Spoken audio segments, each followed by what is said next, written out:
বন্ধুরা, সবাই কেমন আছো? চলে এলাম রাতের একটা ছোট্ট ভিডিও নিয়ে।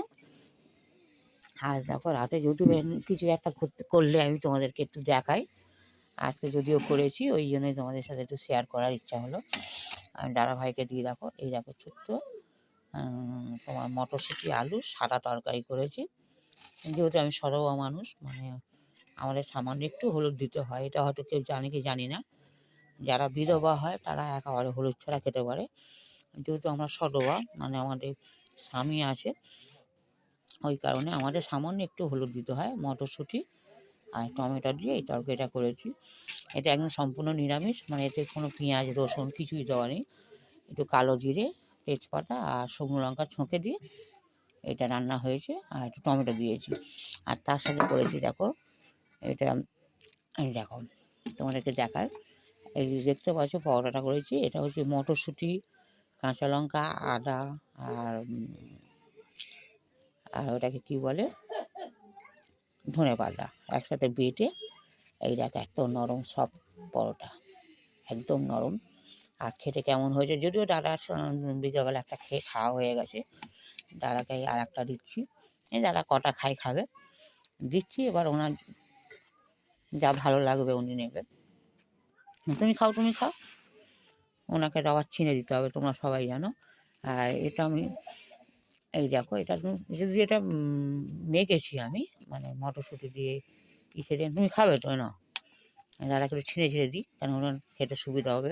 এই তো তরকারি, কোনটা তরকারি না, তরকারি না, এই তো তরকারি, এই তো তরকারি নাও না, চোখে কি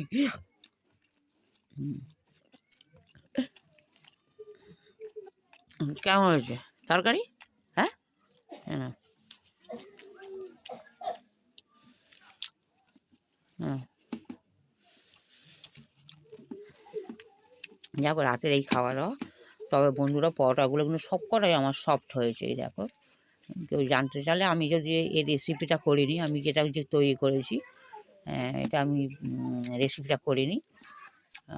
কিন্তু কেউ যদি জানতে চাও আমাকে, যাও আমার গরিবের রান্নাঘরে একটু কমেন্ট করে জানিও, তাহলে হয়তো আমি রেসিপিটা তোমাদেরকে দেখাতে পারি বা বলে দিতে পারি যে এইভাবে করতে হয় বা করেছি। তবে এটা কাঁচা লঙ্কা দিয়েছি, কিন্তু কাঁচা লঙ্কাটা নাকি খুব মানে ঝাল হয়নি, মোটামুটি অল্প স্বল্প হয়েছে। যা দাদা ভাই খাক, পরোটা ভালো হয়েছে। আর তরকারিও সুন্দর হয়েছে, পরোটাও সুন্দর হয়েছে।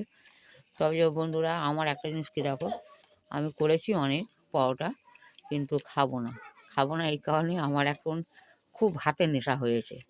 যেহেতু সুগারও বেড়েছে, 400 সুগার এখন আমার হাতের, যে তোমাদেরকে এর আগেও দেখেছি যে আমার হাতের এটা এখনও ভালো হয়নি। আর একবার তোমাদের দেখাই, দেখো এই দেখো হাত আমি এরম করতে পারছি না, আর এরকমই থাকে, এত ব্যথা। এই দেখো যে পুরো সাদা হয়ে গেছে আমার হাত। তবে ফোলা একটু কমেছে, কিন্তু যন্ত্রণা খুবই। এই হাতেই আমি মোটামুটি সবই করছি। যেহেতু জানো আমার একার সংসার, কেউ নেই আমার। এই দাদা তো কোনো কিছুই করে না, ওই এরমই বসে থাকে, আমার সব করতে হয় আমাকে।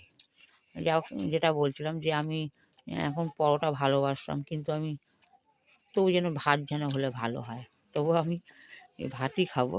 আর দাদা পরোটা খাচ্ছে, উনি তো ভাত পরোটা হলে আর ভাতের দিকে তাকাবেই না, আমি ভাত খাবো। যাও, কাজে দুপুরের ভিডিও করিনি এই কারণে। দুপুরে কি করবো বন্ধুরা, সবই বাসি রান্না, কালকে রান্না খেয়েছি, ওই কারণে ভাবলাম যে না, সেই কালকে রান্না আজকে আবার দেখাবো, সেই কারণে আজকে আমি কোনো ভিডিও করিনি। যাকে সবাই ভালো থেকো, আর গুড নাইট, সাব্বা কেয়ার।